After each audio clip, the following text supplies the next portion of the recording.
सत साई भगत जी, मैं पंजाब से रंजीत दास बोल रहा हूँ। मैं फौज में सर्विस करता हूँ। भगत जी, एक मेरी शंका का समाधान करना।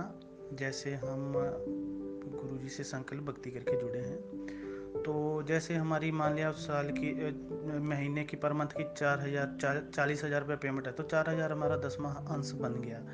तो हम उसमें से क्या करते हैं, 10वें अंश के 4,000 में से जैसे ज्योति का जो पैसा होता है, जैसे हर महीने 4 डब्बा घी का जो भी ज्योति का लगता है 1,500 रुपया, उसका उसी पैसे में से निकालता हूँ। जैसे 4,000 10वां अंश है, उस 10वें अंश में से ही वो निकालता हूँ, बाकी 2,500 बचता है। उसी के हिसाब से मैंने रखा हुआ है पैसा गुरु जी के नाम पे। और इस चीज़ का ज़रा शंका समाधान करना भगत जी के जो 10वें अंश के पैसे से ज्योति का पैसा निकाल सकते हैं। पाठ का तो अलग से 7,000 जो गुरु जी ने फिक्स कर रखा था, उसके हिसाब से साल का एक, जैसे बताया है कि हर साल एक ज्योति पाठ कराना चाहिए, तो पाठ का पैसा अलग 7,000 के हिसाब से अलग से रखा हुआ है। लेकिन जो ज्योति का पैसा है वो मैं 10वें अंश से ही निकाल रहा हूँ, 4,000 में से ही निकाल लेता हूँ। तो ये सही है या ज्योति का भी अलग से रखना? प्लीज़ इस मेरी शंका का समाधान करना। सत साहिब, जय हो बंदी छोड़। बंदी छोड़ सतगुरु रामपाल जी महाराज जी की जय हो। परमात्मा की सभी प्यारी आत्माओं को मुझ पवन दास का सत साहिब। देखिए भगत जी, ऐसा है, परमेश्वर की वाणी है कि 10वां अंश गुरु को दीजिए, ताते जीवन जन्म सफल कर लीजिए। 10वें अंश का जो पैसा है, 10वां अंश क्या होता है, परमात्मा ने बताया कि आपकी जो नेक कमाई है उसका 10%। यानी अगर आप महीने में 10,000 रुपये कमाते हैं तो उसका 10% होता है 1,000 रुपया। वो जो पैसा है उसको 10वां अंश कहा जाता है। और वो 10वां अंश केवल गुरु के हाथ में देना होता है, सतगुरु के हाथ में देना होता है, जो व्यक्ति अध्यात्म में है और जिस व्यक्ति ने सतगुरु धारण कर रखा है।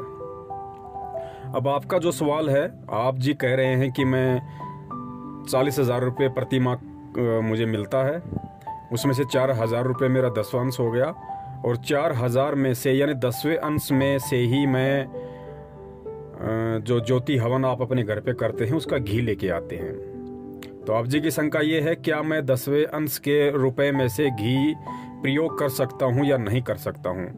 देखिए भगत जी, विधान परमात्मा का विधान होता है, और जिसने नहीं मानना होता है उसके लिए फिर कोई बाध्यता नहीं है। वो तो चाहे 10वां अंश ना निकाले तो भी कोई बड़ी बात नहीं है। लेकिन जो व्यक्ति विधान का जानकार है और जो व्यक्ति उस विधान का सम्मान करता है, उस व्यक्ति को विधान पर पूर्णतया ही फॉलो करना पड़ेगा।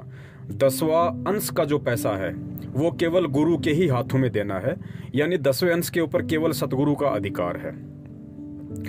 रही बात मजबूरी की, अगर ऐसी कोई मजबूरी है तो उसमें तो फिर परमात्मा ने सारे रास्ते भगत के लिए खोल रखे हैं।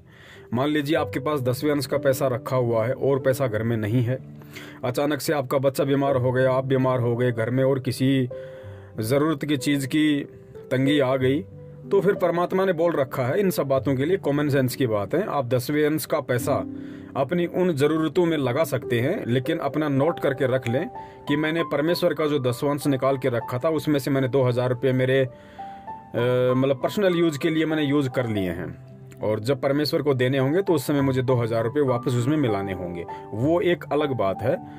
वरना 10वें अंश का जो पैसा है हम उसमें से मतलब अन्य चीज़ों को शामिल नहीं कर सकते। 10वें अंश का पूरा पैसा हमने गुरु को ही देना होता है। ज्योति यदि हम जलाएं तो हम अपना अलग से घी लेके आएं।